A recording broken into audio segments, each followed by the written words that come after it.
Mari kita berdoa bersama-sama. Bapak di surga, kami berterima kasih untuk tahun yang baru yang Engkau anugerahkan kepada kami. Terima kasih kami boleh memasuki tahun ini dan kembali belajar melanjutkan kitab Roma.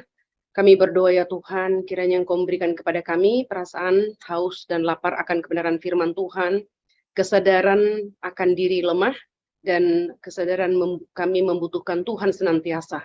Kami bersyukur untuk firman yang Tuhan anugerahkan kepada kami, daripadanya kami boleh terus belajar dan mendapatkan kekuatan baru. Kami berdoa pada sore hari ini, dalam pembahasan kitab Roma pasal 14, kiranya Roh Kudus yang mengajar kami, Roh Kudus yang memberikan pengertian yang sejati kepada kami, dan memampukan kami untuk menggumulkannya, memikirkannya, dan bagaimana kami menghidupi dalam kehidupan kami sehari-hari. Agar kami boleh terus bertumbuh semakin indah di hadapan Tuhan, dan karakter kami diubahkan semakin serupa dengan Kristus. Kiranya Kristus ditinggikan, dipermuliakan di dalam pembelajaran kami pada sore hari ini. Dengar doa kami dalam nama Tuhan kami, Yesus Kristus, Tuhan dan Juru Selamat kami yang hidup. Kami berdoa dan bersyukur. Amin. Ya, kita akan masuk kepada pembahasan kitab Roma pasal 14, ayat 1 sampai ayat yang ke-23. Bapak Ibu bisa mengikutinya dari rumah masing-masing pembacaannya. Saya akan membacakan untuk kita. Roma pasal 14, ayat 1 sampai ayat yang ke-23. Jangan menghakimi saudaramu. Terimalah orang yang lemah imannya tanpa mempercakapkan pendapatnya. Yang seorang yakin bahwa ia boleh makan segala jenis makanan, tetapi orang yang lemah imannya hanya makan sayur-sayuran saja. Siapa yang makan, janganlah menghina orang yang tidak makan. Dan siapa yang tidak makan, janganlah menghina orang yang makan. Sebab Allah telah menerima orang itu. Siapakah kamu sehingga kamu menghakimi hamba orang lain? Entahkah ia berdiri, entahkah ia jatuh, itu adalah urusan tuannya sendiri. Tetapi ia akan tetap berdiri karena Tuhan berkuasa menjaga dia terus berdiri. Yang seorang menganggap hari yang satu lebih penting daripada yang lain, tetapi yang lain menganggap semua hari sama saja. Hendaklah setiap orang benar-benar yakin dalam hatinya sendiri. Siapa yang berpegang pada suatu hari yang tertentu, ia melakukannya untuk Tuhan. Dan siapa makan, ia melakukannya untuk Tuhan, sebab ia mengucap syukur kepada Allah. Dan siapa tidak makan, ia melakukannya untuk Tuhan. Dan ia juga mengucap syukur kepada Allah. Sebab tidak ada seorang pun di antara kita yang hidup untuk diri sendiri, dan tidak ada seorang pun yang mati untuk dirinya sendiri. Sebab jika kita hidup untuk Tuhan. Dan jika kita mati untuk Tuhan. Jadi baik hidup ataupun mati, kita adalah milik Tuhan. Sebab untuk itulah Kristus telah mati dan hidup kembali, supaya ia menjadi Tuhan, baik atas orang-orang mati maupun atas orang-orang hidup. Tetapi mengapakah engkau menghakimi saudaramu? Atau mengapakah engkau menghina saudaramu? Sebab kita semua harus menghadap tahta pengadilan Allah. Karena ada tertulis, demi aku hidup. Demikianlah firman Tuhan, semua orang akan bertekuk lutut di hadapanku dan semua orang akan memuliakan Allah. Demikianlah setiap orang di antara kita akan memberi pertanggungjawab tentang dirinya sendiri kepada Allah. Jangan memberi batu sandungan. Karena itu janganlah kita saling menghakimi lagi, tetapi lebih baik kamu menganut pandangan ini. Jangan kita membuat saudara kita jatuh atau tersandung. Aku tahu dan yakin dalam Tuhan Yesus bahwa tidak ada sesuatu yang najis dari dirinya sendiri. Hanya bagi orang yang beranggapan bahwa sesuatu adalah najis, bagi orang itulah sesuatu itu najis. Sebab jika engkau menyakiti hati saudaramu oleh karena sesuatu yang engkau makan, maka engkau tidak hidup lagi menurut tuntutan kasih. Janganlah engkau membinasakan saudaramu oleh karena makananmu, karena Kristus telah mati untuk dia. Apa yang baik yang kamu miliki, janganlah kamu biarkan difitnah. Sebab kerajaan Allah bukanlah soal makanan dan minuman, tetapi soal kebenaran, demi sejahtera dan sukacita oleh Roh Kudus. Damai sejahtera dan sukacita oleh Roh Kudus. Karena barang siapa melayani Kristus dengan cara ini, ia berkenan pada Allah dan dihormati oleh manusia. Sebab itu marilah kita mengejar apa yang mendatangkan damai sejahtera dan yang berguna untuk saling membangun. Janganlah engkau merusakkan pekerjaan Allah oleh karena makanan. Segala sesuatu adalah suci, tetapi celakalah orang jika oleh makanannya orang lain tersandung. Baiklah engkau jangan makan daging atau minum anggur, atau sesuatu yang menjadi batu sandungan untuk saudaramu. Berpeganglah pada keyakinan yang kau miliki itu bagi dirimu sendiri di hadapan Allah. Berbahagialah dia yang tidak menghukum dirinya sendiri dalam apa yang dianggapnya baik untuk dilakukan. Tetapi barang siapa yang bimbang, kalau ia makan, ia telah dihukum, karena ia tidak melakukannya berdasarkan iman. Dan segala sesuatu yang tidak berdasarkan iman adalah dosa. Nah, sedemikian jauh pembacaan firman Tuhan akan kita bahas bersama-sama sore hari ini. Kita akan masuk ke dalam materi. Kita melihat di dalam pasal 1 sampai pasal yang kelima ya. Paulus menjelaskan tentang Injil. Kita telah dibenarkan di hadapan Allah oleh kasih karunia melalui iman kepada Kristus. Ini sudah kita bahas ini ya di dalam pasal 1 sampai pasal 11. Pada waktu yang sama kita adalah orang berdosa, tetapi sepenuhnya benar dan sempurna di hadapan Allah. Nah, ini harus kita yakini pada waktu yang sama ya. Kita ini masih tetap memiliki natur berdosa, tetapi kita juga sudah sepenuhnya benar dan sempurna di hadapan Allah.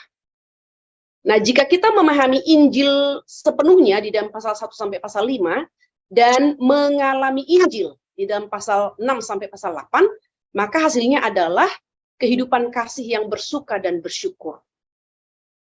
Saya berharap dengan kita belajar kitab Roma ini,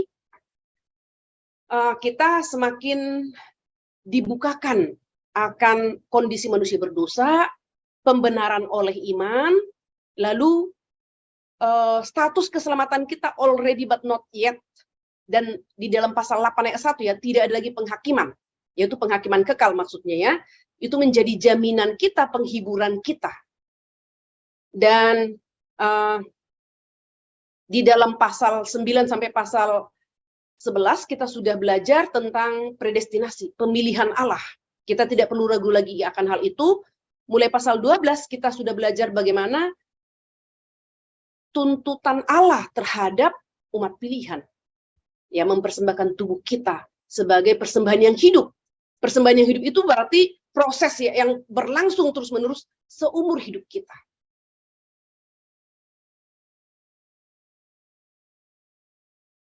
Sampai Yesus datang. Jadi kita terus mempersembahkan hidup kita sebagai persembahan yang hidup. Paulus mengatakan itulah ibadahmu yang sejati. Dan cara kita mempersembahkan hidup kita di dalam ayat 2 pasal 12, jangan menjadi sama dengan dunia. Ya, kita sudah belajar akan hal itu. Kemudian kita melihat lagi berikutnya di awal pasal 12, Paulus menjelaskan tentang kehidupan kasih ya, yang mengubah relasi kita dengan diri kita, orang lain, dunia, baik teman maupun musuh. Pasal 12.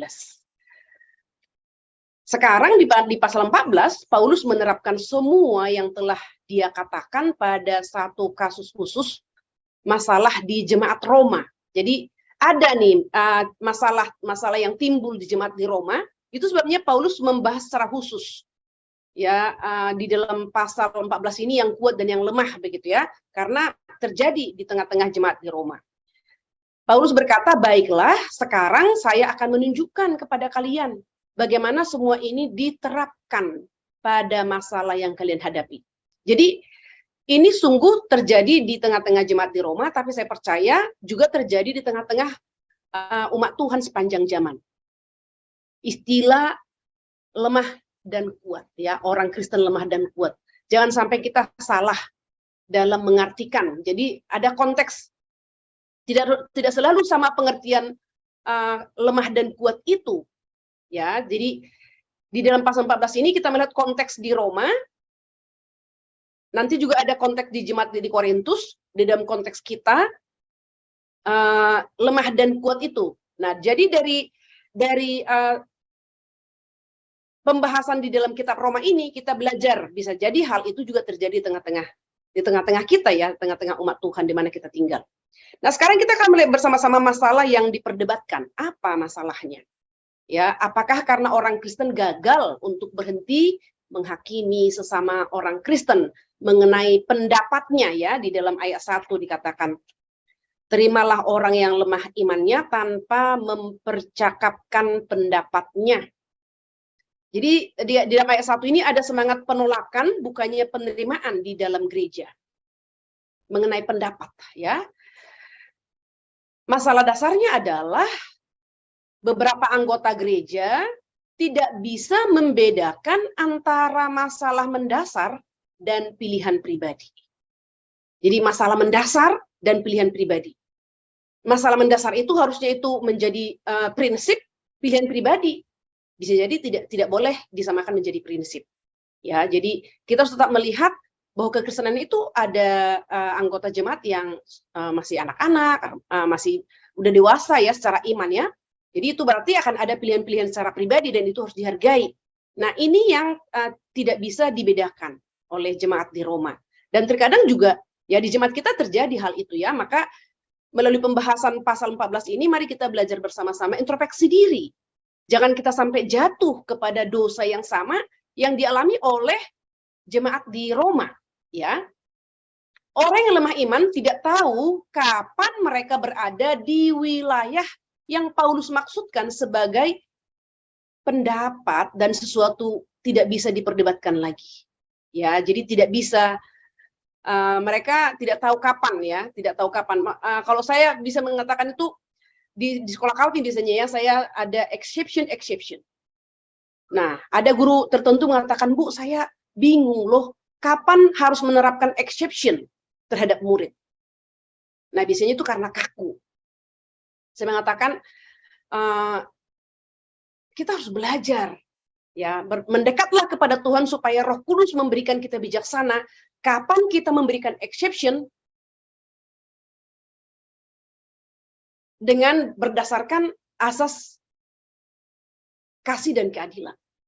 Bukan asas like and dislike.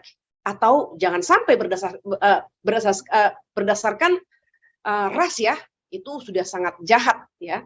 Tapi prinsipnya itu adalah kasih dan keadilan.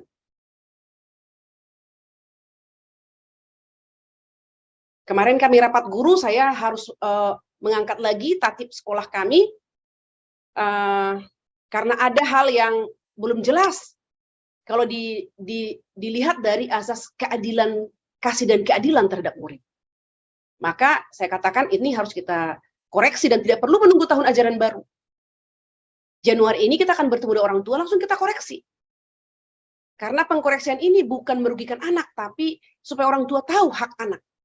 Sehingga bagi mereka tidak abu-abu begitu.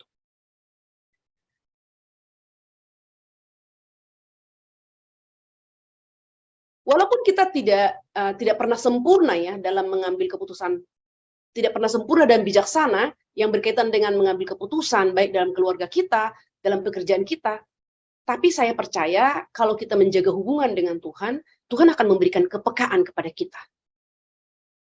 Dan kita akan dijauhkan dari keputusan yang berdasar kepada perasaan kita, pertimbangan kita yang ya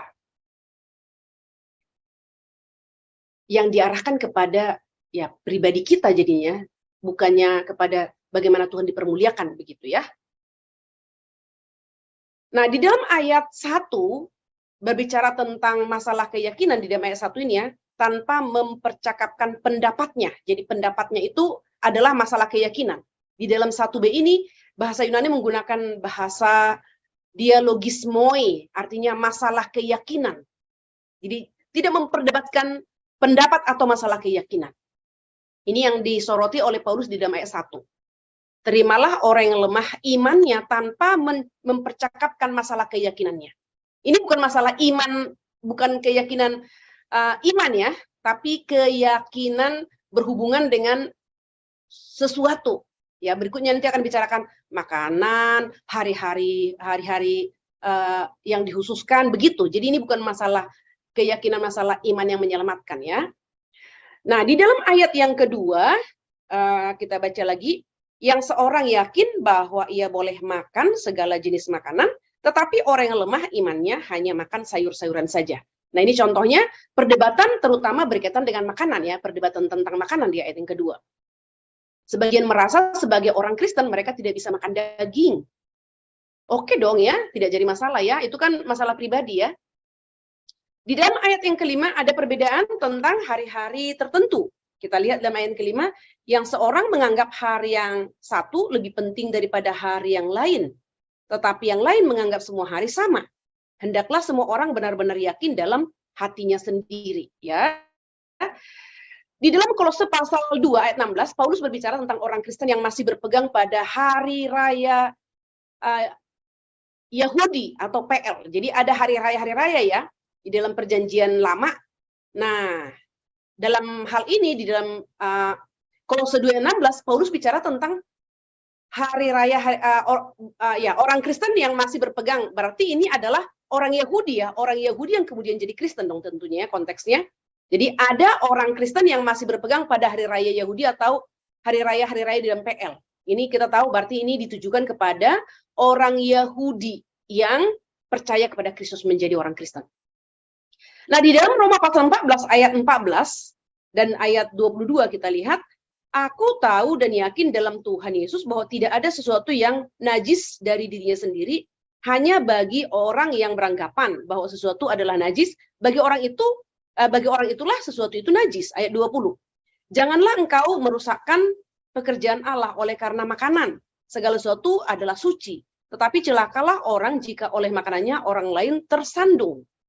Nah, di dalam ayat 14 dan 20 ini menunjukkan bahwa sebagian orang percaya sebagian makanan najis. Ya, makanan itu najis bagi mereka, tidak jadi masalah ya.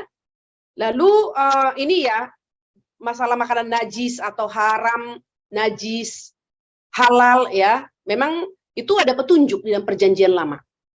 Allah memberikan petunjuk itu dalam perjanjian lama. Coba kita lihat di dalam Imamat pasal yang ke-11 ya. Imamat 11.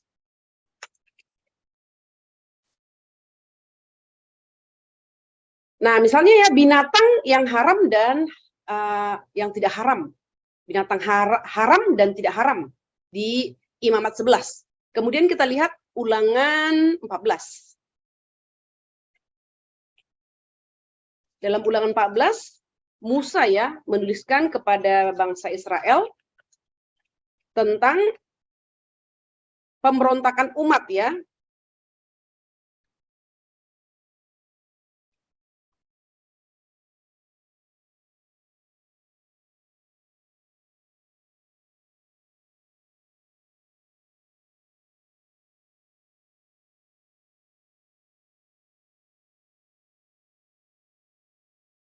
Coba apakah ini ulangan?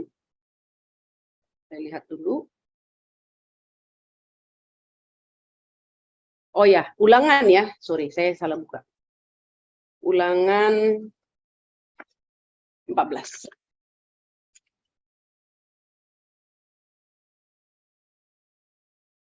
Cara berkabung yang dilarang. Di bawahnya binatang yang haram dan tidak haram.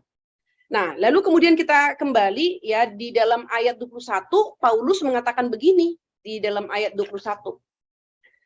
Baiklah engkau jangan makan daging atau minum anggur atau sesuatu yang menjadi batu sandungan untuk saudaramu.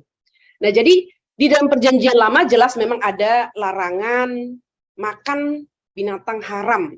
Tapi kemudian kita lihat ya, bagaimana Allah juga mengatakan halal sesuatu yang haram yang semula Tuhan perintahkan di dalam perjanjian lama ketika Petrus mau datang ke rumah Kornelius.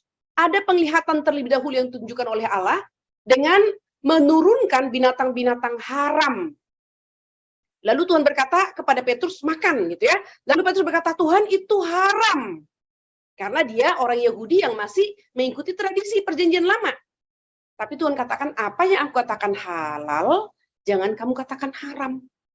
Karena memang di dalam perjanjian baru nanti kita akan tahu bahwa segala sesuatu Tuhan sudah anugerahkan. Maka tidak lagi haram, ya, makanan-makanan yang dianggap haram di perjanjian lama, di perjanjian baru tidak berlaku lagi. Karena apa? Zaman anugerah. Ya. Nah, selanjutnya Paulus menunjukkan kepada kita apa artinya lemah atau kuat. Di dalam ayat yang ketiga, kita lihat bersama-sama ayat yang ketiga. Siapa yang makan, janganlah menghina orang yang tidak makan. Dan siapa yang tidak makan, janganlah menghina orang yang makan. Sebab Allah telah menerima orang itu. Baik orang yang makan maupun orang yang tidak makan, Allah sudah menerimanya, begitu ya. Jadi Paulus menunjukkan bahwa orang yang lemah kehilangan fokus pada Injil. Ya, kita tidak diterima oleh Allah karena hukum Taurat. Ini sudah kita mengerti, sangat kita mengerti. Karena sudah banyak sekali materi yang kita bahas, mulai dari buku katekismus ya, dan juga pembahasan-pembahasan selanjutnya tentang orang tidak diterima oleh Allah karena hukum Taurat. Jadi orang yang lemah di sini, Paulus mengatakan mereka kehilangan fokus pada Injil. Kita diterima karena Kristus, bukan karena melakukan hukum Taurat. Jadi mengapa Paulus merujuk kepada orang-orang seperti ini sebagai orang lemah? Ya, Leon Morris mengatakan seperti ini, ya menuliskan ya, seperti yang ditunjukkan dalam pembahasan itu, maksud Paulus bukanlah orang yang kurang percaya Kristus, orang yang lemah imannya. Nah, jadi sekarang kita mengerti ya melalui penjelasan Leon Morris ini, apa yang dimaksud Paulus dengan menyebut orang lemah ya. Saya ulangi, seperti yang ditunjukkan dalam pembahasan itu, maksud Paulus bukanlah orang yang kurang percaya Kristus, orang yang lemah imannya. Ya, tetapi orang yang dimaksudnya adalah orang yang tidak memahami perilaku orang beriman. Jadi bicara tentang perilaku. Dia tidak memahami bahwa ketika makna pembenaran oleh iman dipahami, maka pertanyaan seperti penggunaan daging, anggur, dan hari khusus tidak lagi relevan. Ya, jadi kalau kita sudah memahami makna pembenaran oleh iman, kita tidak akan mempertanyakan hal-hal kecil ini, begitu. Jadi jelas ya, jadi orang lemah di sini bukan kurang percaya kepada Kristus, tapi kurang memahami perilaku orang Kristen. Nah, Paulus tidak mengatakan bahwa orang Kristen yang lemah tidak diselamatkan atau mereka tidak percaya kepada Kristus, bukan ya. Tadi saya sudah mengatakan juga, di tengah-tengah kita pun, orang yang sudah lahir baru, mengalami proses, ya, orang yang baru lahir baru, apalagi mereka baru believer misalnya, dari unbeliever menjadi believer. Wah, banyak sekali yang bisa mereka confuse. Karena apa? Bercampur dengan pemahaman mereka yang lama. Dan ini juga yang terjadi misalnya di tengah-tengah jemaat di Korintus, percampuran ya antara orang Yahudi menjadi Kristen dan juga orang non-Kristen yang menjadi Kristen juga. Nanti mereka berbeda pendapat tentang daging yang sudah dipersembahkan, dijual di pasar, itu bisa dibeli dan dimakan atau tidak, begitu kan? Nah, bahkan dikatakan yang lemah umumnya orang paling bersemangat. Ya, orang yang lemah ini umumnya orang paling bersemangat dan tekun untuk berusaha menyenangkan Kristus. Nah, jadi mereka akan sangat hati-hati ya, orang yang kategori lemah ini. Mereka akan sangat hati-hati, mereka paling bersemangat dan tekun untuk berusaha menyenangkan Kristus. Nah, mereka lemah karena masih ada semangat Farisi di dalam mereka. Jadi masih semangat Farisi ini maksudnya adalah masih menganggap ada peranan usaha manusia untuk diterima oleh Tuhan. Mereka tidak mewujudkan apa yang Injil maksudkan, yaitu diterima oleh Allah karena iman kepada Kristus, bukan karena perbuatan. Ya, jika kita sudah diselamatkan oleh kasih karunia semata, maka kita tidak perlu mencari penerimaan Allah melalui ketaatan terhadap aturan dan hukum. Nah, ini penting sekali. Jadi kita perlu memahami hal ini agar kita dapat menjelaskan kepada saudara seiman jika kita diperhadapkan dengan orang Kristen dalam tanda kutip yang lemah, orang Kristen baru, yang banyak keberatan hati nuraninya melihat perilaku orang Kristen dewasa misalnya. Sehingga mereka menyandungkan diri. Nah, kita perlu menjelaskan, dan juga kita yang sudah dewasa iman perlu sabar juga terhadap saudara kita yang dalam tanda kutip lemah ya. Nah, di sisi lain, orang Kristen yang kuat adalah orang yang tahu bahwa mereka sudah diselamatkan oleh Injil. Mereka mengerti kalau ada bidang-bidang di mana mereka bebas. Contoh, konteks orang Korintus, mereka bebas makan daging yang sudah dipersembahkan kepada dewa. Ya, orang Kristen yang lemah berkata, kita tidak boleh makan daging. Itu salah. Meski Kristus sudah mengatakan bahwa umatnya bebas makan makanan apapun. Ya, kita lihat di dalam Markus ya, Markus 7. Kita lihat Markus 7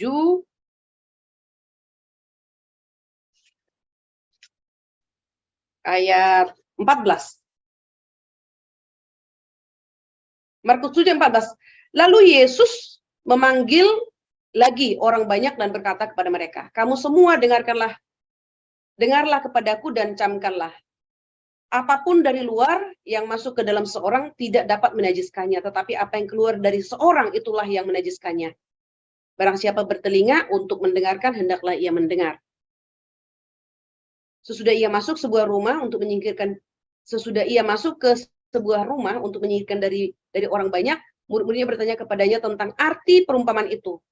Maka jawabnya, apakah kamu juga tidak dapat memahaminya? Tidak tahukah kamu bahwa segala sesuatu dari luar yang masuk ke dalam seorang itu tidak dapat menajiskannya, karena bukan masuk ke dalam hati, tetapi ke dalam perutnya, lalu dibuang ke jamban.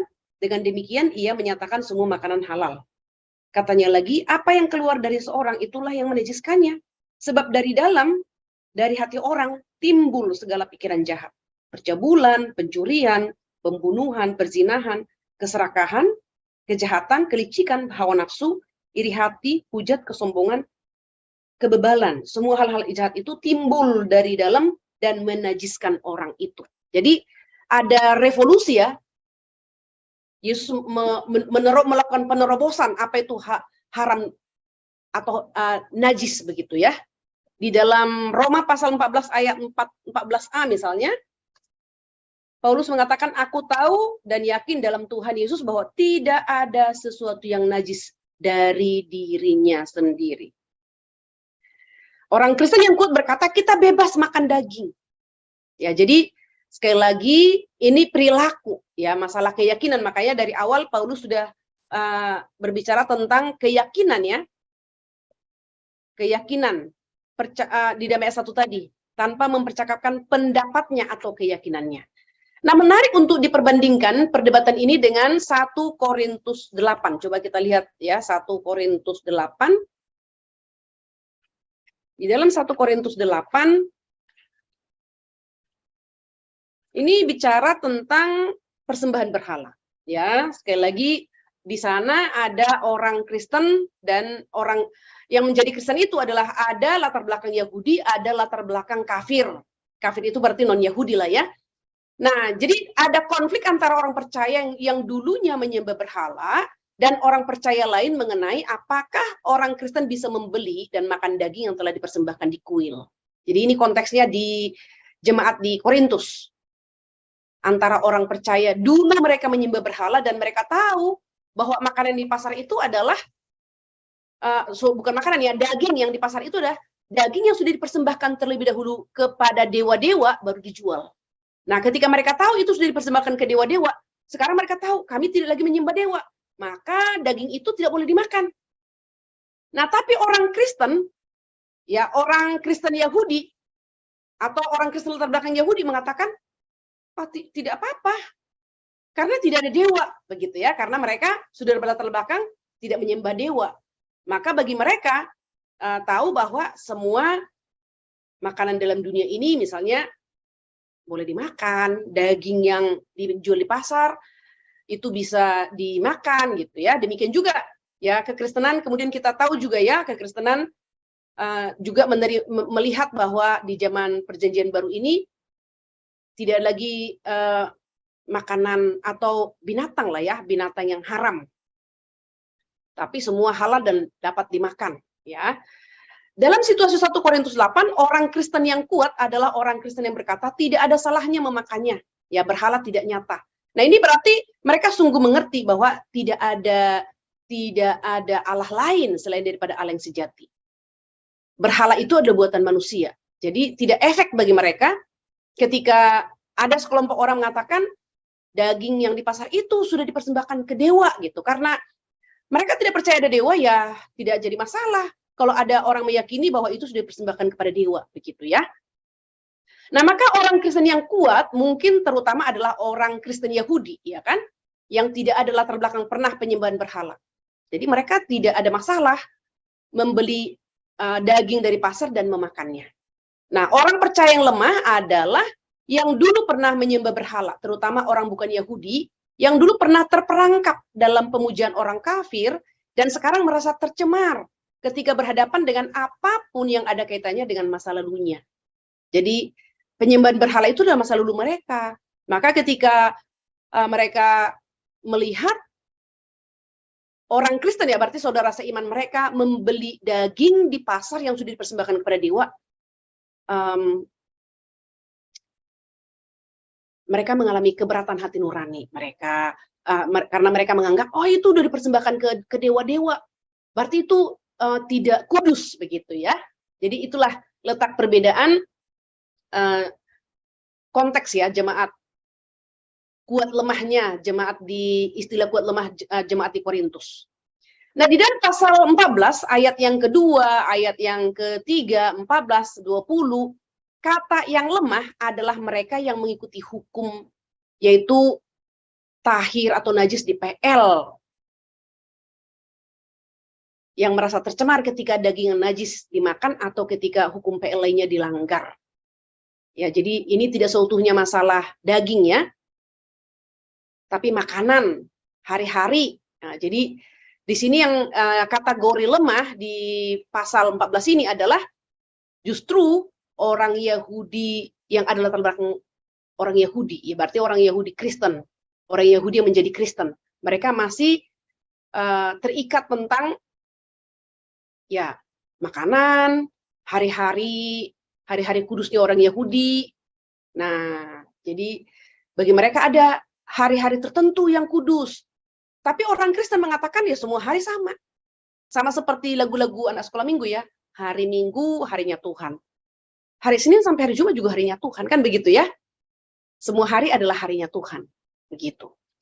Nah, yang lemah di sini sepertinya adalah orang Kristen Yahudi. Ya, jadi berbeda ya kalau di Korintus tadi adalah non-Yahudi yang menyembah berhala. Kalau di dalam pasal 14 ini adalah orang Kristen Yahudi atau orang Kristen latar belakang Yahudi.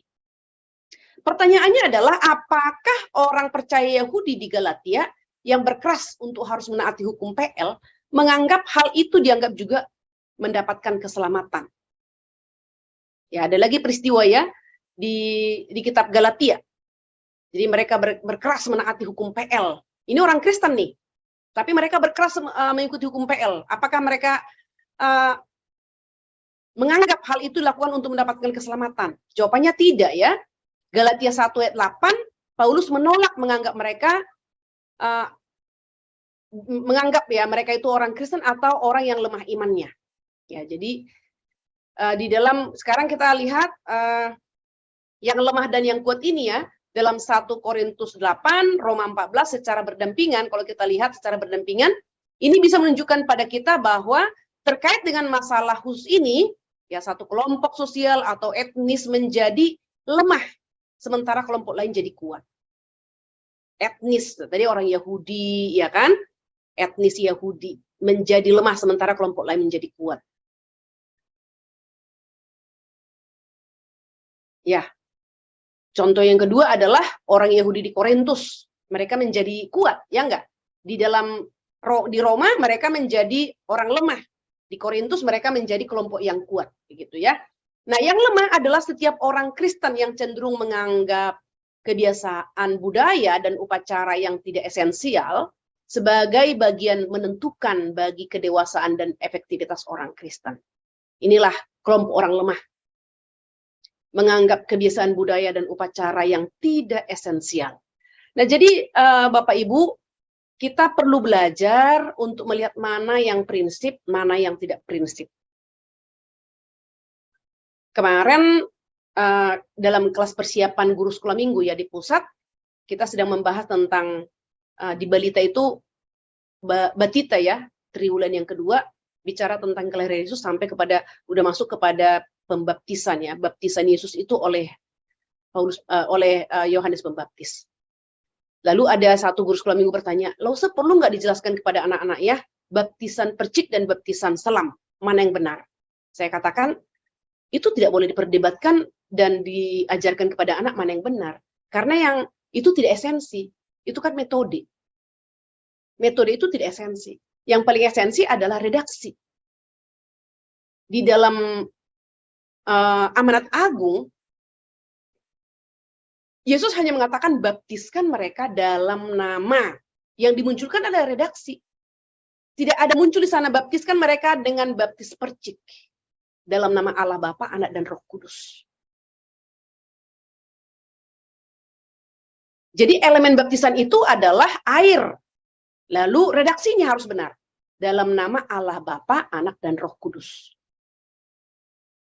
Entahkah mereka dibaptis selam, entahkah dibaptis percik, itu tidak menjadi prinsip. Nah, jadi mari kita belajar Bapak Ibu untuk menemukan mana prinsip, mana yang tidak. Supaya kita tidak jatuh kepada debat kusir yang tidak ada akhirnya. Begitu.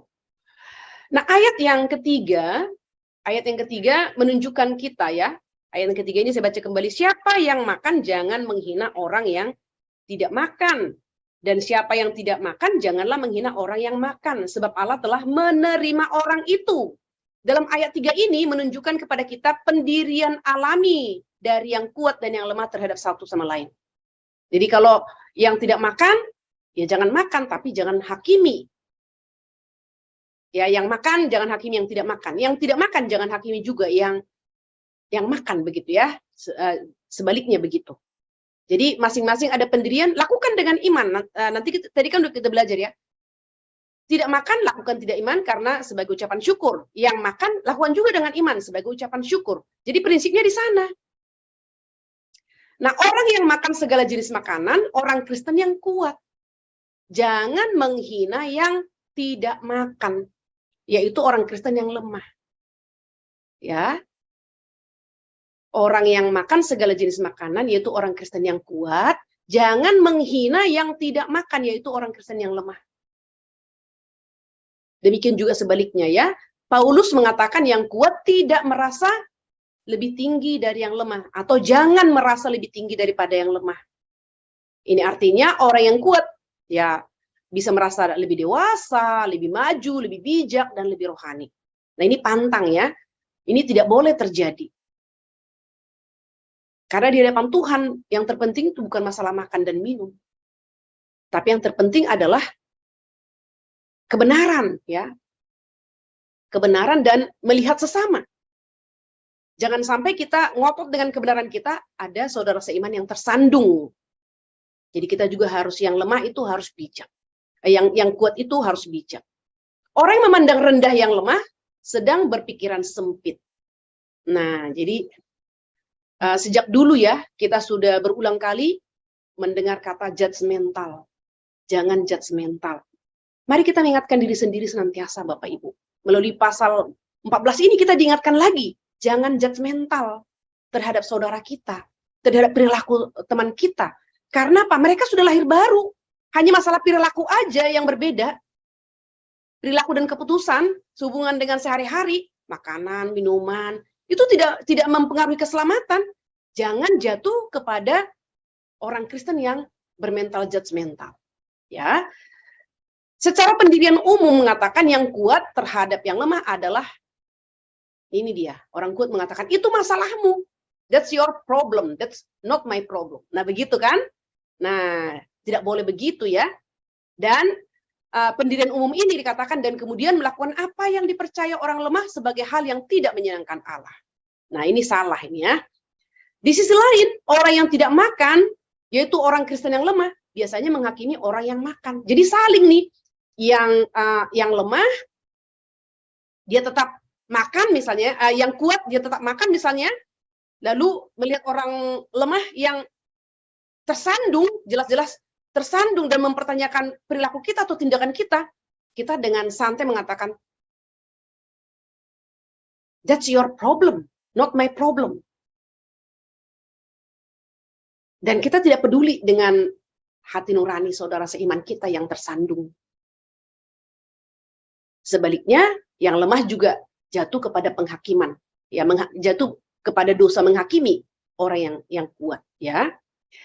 Nah, di dalam ayat yang ketiga ini, yang kuat cenderung merasa lebih tinggi dan bersikap tidak peduli terhadap yang lemah, tetapi yang lemah cenderung menghakimi yang kuat. Jadi saling dia, ya. Mereka tidak akan merendahkan yang kuat atau sebaliknya, tetapi akan mencela dan memperingati yang kuat bahwa mereka sedang dalam bahaya rohani yang besar, bahwa mereka sedang mendukakan dan melawan Allah. Nah, sudah menjadi hakim nih. Padahal yang kuat makan daging misalnya ya, contoh orang Kristen yang di Korintus. Orang Yahudi yang menjadi Kristen, mereka membeli daging dari pasar. Mereka makan. Apakah Tuhan marah? Tentu Tuhan tidak marah. Tapi kalau ada orang Kristen lemah di sana dan mengatakan, wah, kamu dalam bahaya rohani yang besar loh. Kamu sedang mendukakan Tuhan loh. Kamu sedang melawan Tuhan loh. Nah, salah kan? Salah. Itu adalah opini orang Kristen yang lemah. Nah, itu sebabnya Bapak Ibu kita harus hati-hati. Jangan kita sampai jatuh kepada dosa menghakimi. Ya kan? Jadi yang kuat cenderung menganggap rendah yang lemah, tidak memberikan pertimbangan yang cukup karena mereka melihat yang lemah seperti orang Farisi. Nah, kita masih ingat ya, orang Farisi itu mengutamakan superficial, di permukaan, begitu. Nah, orang yang lemah cenderung memandang terlalu serius terhadap yang kuat dan akan merasa sangat kesal dan bermasalah oleh apa yang mereka anggap sebagai kebodohan. Ya, jadi perbuatan orang yang kuat itu bagi mereka satu kebodohan. Kamu memakan, misalnya jemaat yang di Korintus ya, kamu makan daging yang sudah dipersembahkan kepada dewa, itu dagingnya najis. Bagi mereka najis, tapi bagi orang Kristen latar belakang Yahudi yang tidak percaya ada dewa, itu tidak najis. Nah, Paulus berkata, ya, hal yang dilupakan oleh yang lemah, ya. Jadi Paulus mengatakan demikian, baik yang kuat maupun yang lemah tidak boleh mengikuti kecenderungan alami mereka dalam berelasi satu dengan lain. Kecenderungan alami, apa itu? Saling menghakimi, tidak boleh. Di dalam ayat 3b sampai 12 terutama mengkritik sikap orang lemah. Ya, tadi kita sudah membaca ya, ayat 3b sampai 12. Ayat 13b sampai 21 terutama membahas orang kuat.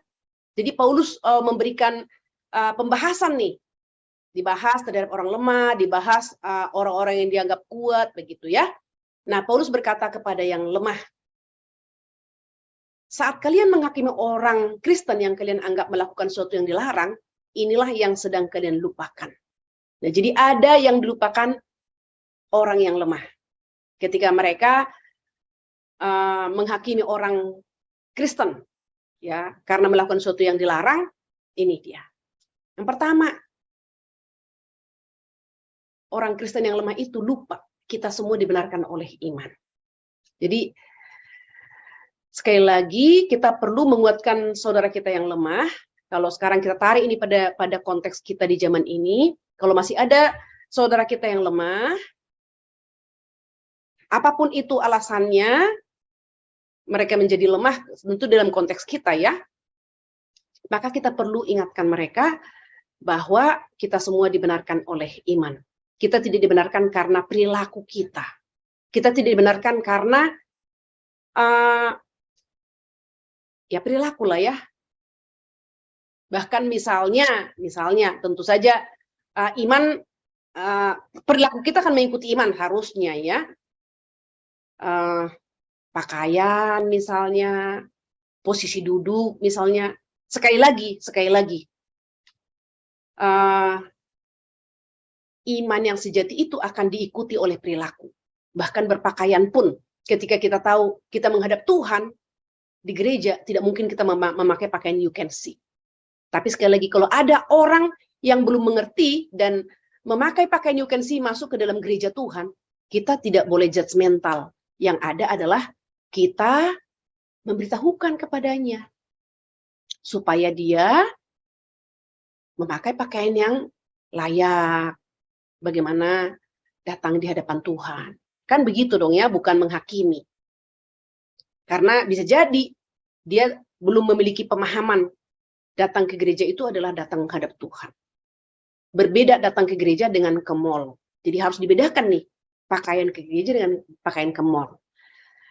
Di beberapa gereja tradisional atau gereja suku ya, di daerah-daerah, kita melihat ketika orang Kristen pergi ke gereja, mereka resmi sekali ya, seperti pesta.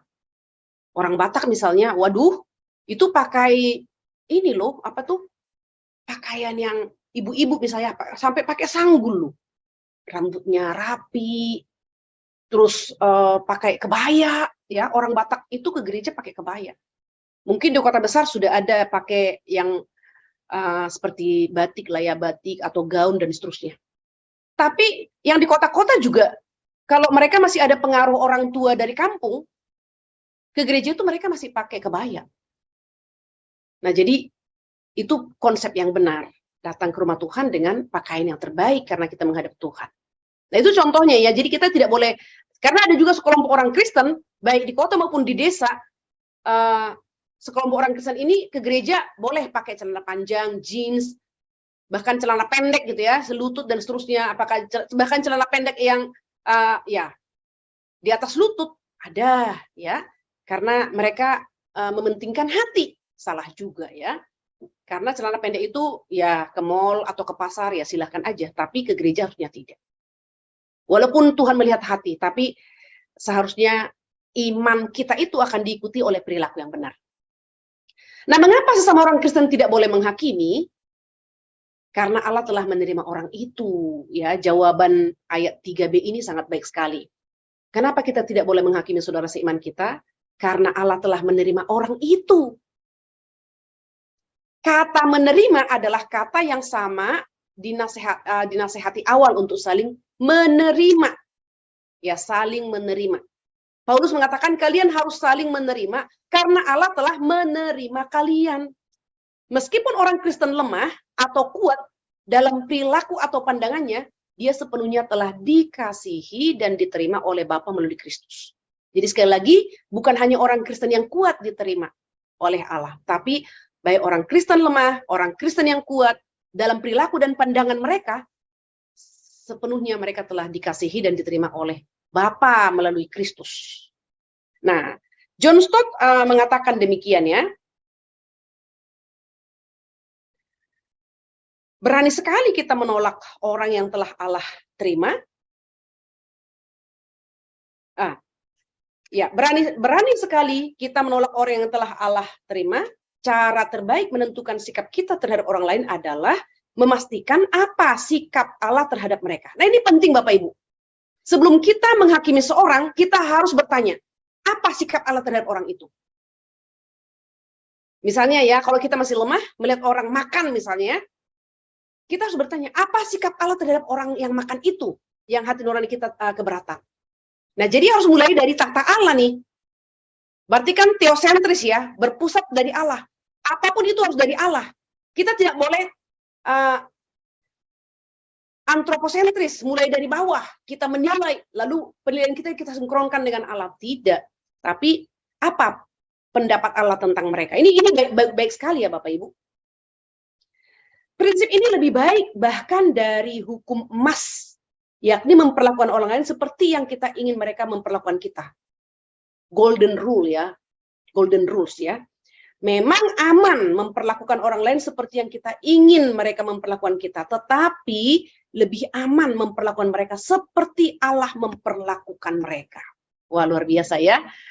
Jadi golden rules sudah bagus, bagus banget, mulia banget. Kita melakukan, kita aktif ya, kita melakukan apa yang kita inginkan orang lain lakukan kepada kita. Tapi dikatakan akan jauh lebih aman lagi memperlakukan mereka seperti Allah memperlakukan mereka. Jadi Bapak Ibu, mari kita belajar bersama-sama bagaimana memperlakukan orang lain, yakni bagaimana cara Allah memperlakukan mereka. Dengan demikian kita tidak akan jatuh meremehkan, kita tidak akan jatuh menghakimi, karena belum tentu Allah menghakimi mereka. Ya kan? Contoh konkret, jemaat orang Yahudi, Kristen yang di 1 Korintus, ketika mereka beli daging itu, makan, karena mereka tidak percaya ada dewa, pasti Allah tidak menghakimi mereka. Pasti Allah tidak menghakimi mereka, karena itu tidak salah. Tetapi orang kafir atau orang non-Yahudi yang menjadi Kristen bersama-sama di 1 Korintus, di jemaat di Korintus itu, mereka telah jatuh kepada dosa penghakiman. Mereka tidak bertanya, seperti apa Tuhan memandang orang Yahudi Kristen di Korintus. Kalau mereka melihat itu, maka mereka tidak akan jatuh kepada penghakiman. Nah, yang kedua, hal yang dilupakan yang lemah ya. Mereka lupa bahwa Allah adalah satu-satunya hakim.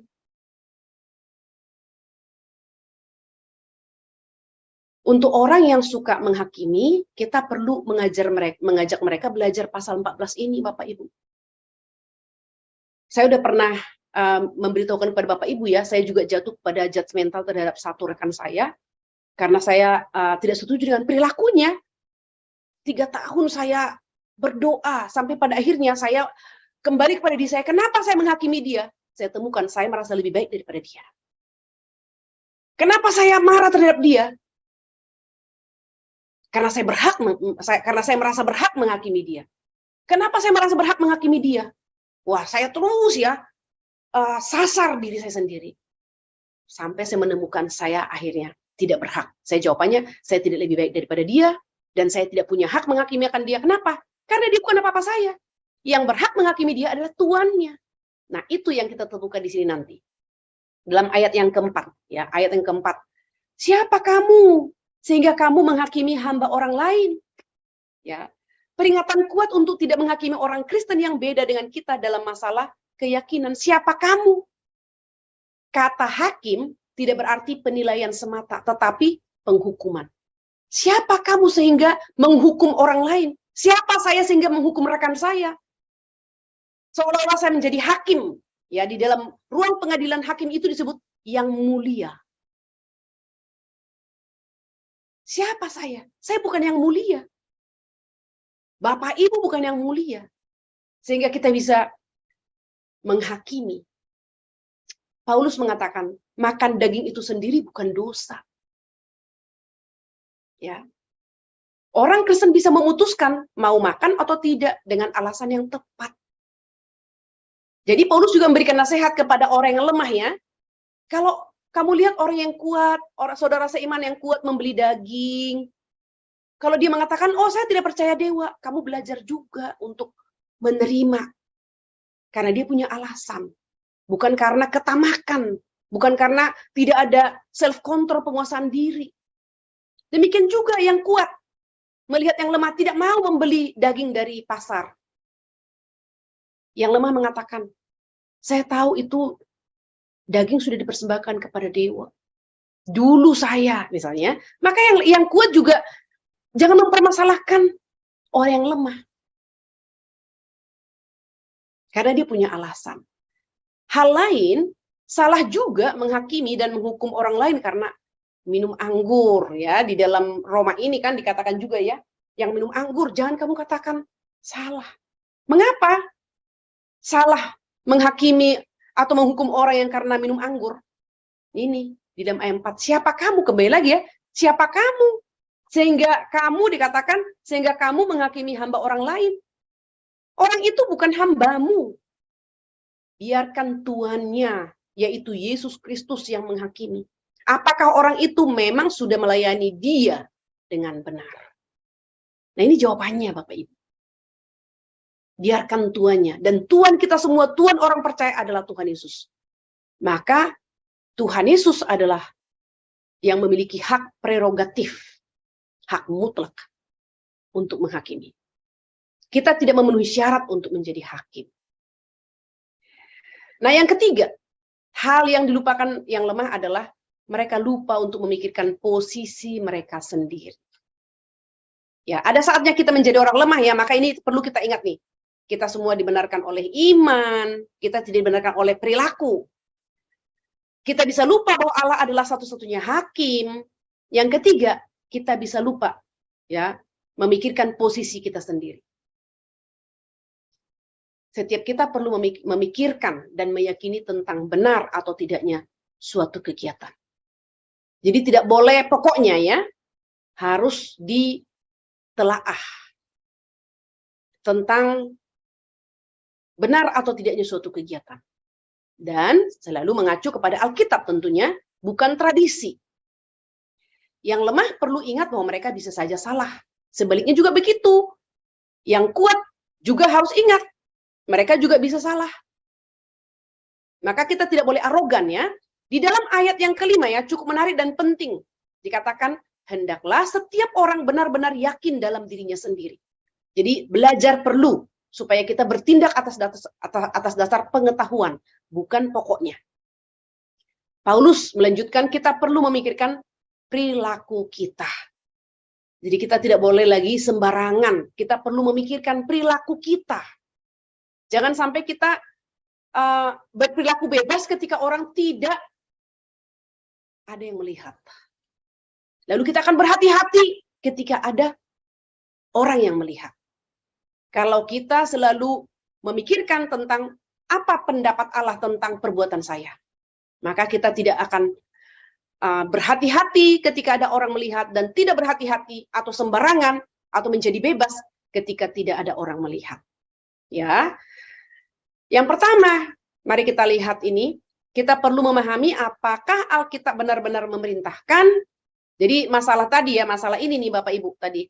Kita perlu memikirkan perilaku kita. Jadi terhadap perilaku kita ini, yang pertama, kita perlu memahami apakah Alkitab benar-benar memerintahkan atau melarang kegiatan tertentu, atau apakah Alkitab membebaskan kita melakukannya.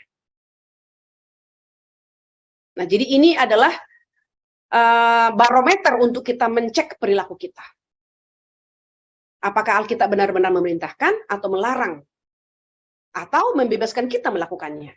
Yang kedua, meski Alkitab membebaskan kita melakukannya, kita bisa saja memutuskan untuk tidak melakukannya karena membuat kita sebagai individu bisa berbuat dosa atau membuat orang lain berdosa. Jadi ada lagi, Bapak Ibu, misalnya contoh, jemaat di Korintus, Alkitab tidak melarang untuk membeli makanan yang dipersembahkan kepada dewa. Tapi sebagai saudara seiman, kita menyadari ada saudara seiman yang lemah. Maka kita juga harus memutuskan, lebih baik kita tidak makan daging yang sudah dipersembahkan kepada dewa itu.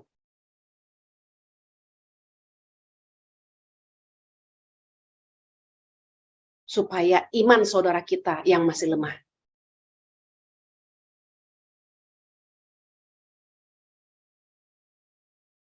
tidak jatuh, tidak menjadi goyang. Karena makan atau tidak makan, itu tidak mempengaruhi keselamatan kita. Ya kan? Maka kita perlu memperhatikan saudara seiman. Kalau perilaku kita membuat saudara seiman yang lemah itu menjadi goyang imannya, atau menjadi bingung, lebih baik kita tidak makan sama sekali. Supaya iman mereka bertumbuh. Yang ketiga, kita perlu bertindak sesuai dengan keyakinan kita. Orang Kristen tidak boleh terlibat dalam kegiatan tertentu kecuali mereka sudah memikirkannya dan yakin bahwa hal itu benar. Jadi sekali lagi, contoh ya. Sekarang ini kan ada banyak, ya kita dengan gampang ya. Dulu kita tidak terlibat misalnya dalam obligasi, dalam ya.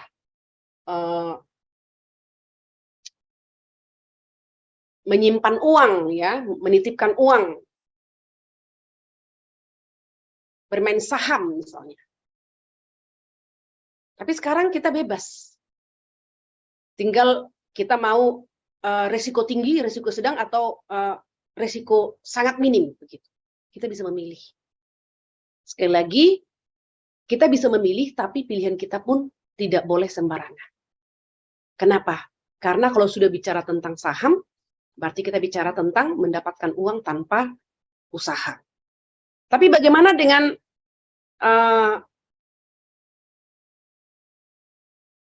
yang lain misalnya gitu ya? Ya nggak apa-apa, kita simpan di bank misalnya, deposito, dan ada juga sekarang ada yang bukan deposito ya. Jadi kalau deposito itu misalnya jatuh tempo per bulan, 3 bulan, 6 bulan, 1 tahun misalnya gitu ya. Tapi ada misalnya dana reksa misalnya itu ya. Jadi kita menyimpan uang kita di sana. Saya pikir itu bukan bagian daripada saham, karena kita itu sama saja dengan deposito ya. Deposito hanya saja bisa kita pantau per hari gitu. Atau ya sesuai dengan jadwal mereka memberikan jumlah keuntungan yang kita peroleh. Itu adalah investasi untuk masa depan begitu, untuk orang-orang muda. Jadi mengajar kita untuk menabung setiap bulan, dan ya dengan kita menabung setiap bulan itu sangat baik tentunya, bukan? Dengan kita menabung setiap bulan, maka kita tidak menjadi orang yang ya menghabiskan uang dengan sia-sia, karena kita memikirkan tentang menyimpan uang. Dengan kita menyimpan uang berarti kita bersama-sama juga ya mendukung ekonomi bangsa kita dan ekonomi dunia juga ya. Nah, ayat yang ke-6 dikatakan di sini, siapa yang berpegang pada suatu hari yang tertentu, ia melakukannya untuk Tuhan. Dan siapa makan, ia melakukannya untuk Tuhan, sebab ia mengucap syukur kepada Allah. Dan siapa tidak makan, ia melakukannya untuk Tuhan, dan ia juga mengucap syukur kepada Allah. Nah, ini menarik ya. Paulus memberi ide tentang bagaimana memikirkan apakah suatu kegiatan boleh dilakukan atau tidak. Dikatakan, siapa makan, ia melakukannya untuk Tuhan, sebab ia mengucap syukur kepada Allah. Siapa tidak makan, ia melakukannya untuk Tuhan, dan ia juga mengucap syukur kepada Allah. Ini perlu kita pahami dengan benar dan pegang ya. Kalau kita makan mengucap syukur kepada Allah. Kalau kita tidak makan sebagai dan juga mengucap syukur kepada Allah. Nah, setiap orang Kristen harus memahami setiap kegiatan dengan pertanyaan ini. Ini penting sekali Bapak Ibu. Pertanyaan ini. Bisakah saya melakukan ini di hadapan Kristus? Kalau kita mau melakukan sesuatu ya, bisakah saya melakukannya dengan mata memandang kepada Kristus? Bisakah saya melakukannya dalam nama Kristus? Mengucap syukur kepada Dia atas hal ini. Kalau kita melakukan dosa, tanyakan, bisakah saya melakukan ini di hadapan Kristus? Sudah langsung teng-tong gitu kan ya. Bisakah saya melakukan ini dengan mata memandang kepada Kristus sambil melakukan dosa itu? Pasti teng-tong. Bisakah saya melakukannya dalam nama Yesus? Melakukan dosa nih, pasti teng-tong. Nah, sama seperti pertanyaan orang Kristen yang dewasa itu adalah bukan apakah boleh merokok? Itu bukan pertanyaan orang Kristen. Karena boleh dong. Kenapa tidak boleh? Ya kan? Tetapi pertanyaan orang Kristen adalah seperti ini. Apakah merokok memuliakan Tuhan atau diperkenan oleh Tuhan atau tidak? Jawabannya tidak. Kalau itu tidak mempermuliakan Tuhan, maka kita tidak akan pernah merokok. Ya enggak? Nah, sama dengan ini. Nah, kita tidak hidup bagi atau demi diri sendiri, tetapi sebagai manusia yang mempunyai Tuhan yang harus kita senangkan. Kita milik Tuhan, ayat 6 dan 7. Jadi keyakinan kita perlu sejalan dan tidak boleh dilanggar. Ayat 6 dan 7 ya, kita baca ayat 7. Sebab tidak ada seorang pun di antara kita yang hidup untuk dirinya sendiri, dan tidak ada seorang pun yang mati untuk dirinya sendiri. Ya, kita ini milik Tuhan. Ayat 9-13a, tantangan bagi yang lemah ya. Maksud Paulus berdasarkan apa yang telah dia katakan, yaitu Yesus telah hidup, mati, dan bangkit. Ayat 9. Agar kalian bisa menjadi saudara seiman, jadi bagaimana kalian menghakimi saudara sendiri, yang mana Kristus telah mati bagi dia. Nah, ini tantangan bagi yang lemah ya. Jadi lalu daripada berfokus pada tindakan orang lain ya, ayat 13. Jadi jangan berfokus pada tindakan orang lain. Atau dengan kata lain, kita perlu menerima semua orang yang telah Tuhan terima dalam Injil. Kita tidak boleh menghakimi orang lain karena sekarang tidak ada lagi hukuman dalam Injil. Kita harus memastikan keyakinan kita sejalan dengan kebebasan Injil. Kita perlu memastikan kalau kita sudah hidup berpadanan dengan Injil.